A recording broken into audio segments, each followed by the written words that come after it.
अगर बिजली से चल रहा है तब भी उसका 15-20 हज़ार रुपये बिल आ रहा होगा, अगर डीजल से चल रहा है अप्रॉक्सीमेटली इतना ही आ रहा होगा।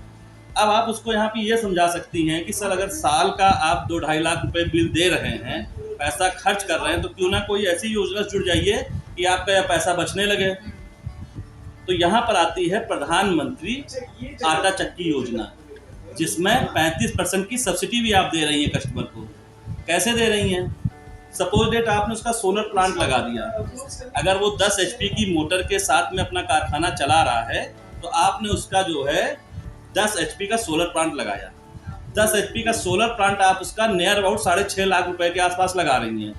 बातों को आप ध्यान से समझिएगा, 6.5 लाख का आप उसका प्लांट लगा रही हैं और यहाँ पे सरकार उसको 35% की सब्सिडी भी दे रही है।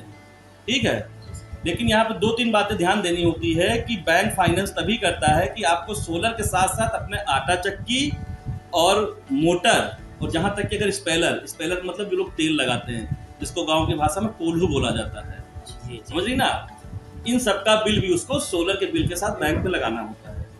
अगर टोटल 10 लाख का अमाउंट बनता है, बैंक में आपकी फाइल जाती है और यहाँ बैंक आपको 35% की सब्सिडी देता है। 10 लाख में 35% सब्सिडी का मतलब समझ रही हैं आप, 3.5 लाख रुपए आपको वापस मिल रहे हैं। तो आप सोचिए 10 लाख में 6.5 लाख रुपए आपका लग रहा है।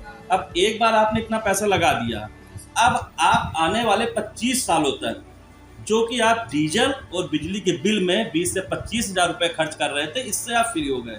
अब सोचिए अगर आप 2 लाख भी साल में खर्च कर रहे हैं, यहाँ पे आपने कितना दिया? 6.5 लाख, क्योंकि 3.5 तो वापस आ गया। तो आपका 3 से 4 सालों में पूरा पैसा बराबर। लेकिन आपने योजना कितने दिनों के लिए ले ली? 25 सालों के लिए।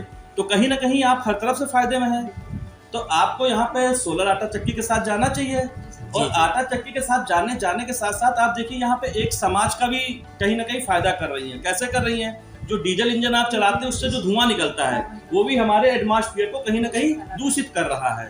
ठीक है, अगर आप इलेक्ट्रिसिटी लेती हैं तो इलेक्ट्रिसिटी भी गवर्नमेंट जो हमें देती है कहीं ना कहीं से प्राइवेट सेक्टर से खरीद के ही दे रही है। तो कहीं ना कहीं से अगर हम सौर ऊर्जा के साथ चलते हैं तो आने वाले समय में हम अपने वातावरण को भी शुद्धिकरण की ओर ले जाते हैं और कहीं ना कहीं अपने देश के आर्थिक विकास को भी उच्च स्तर की ओर ले जाते हैं। तो मेरा आपसे यही अनुरोध है कि आप सोलर आटा की चक्की की तरफ जाइए और अपने और आसपास के सभी ग्राहकों को और किसान भाइयों को इससे संबंधित योजना के लिए बताइए और लाभान्वित कराइए। नमस्कार मैडम।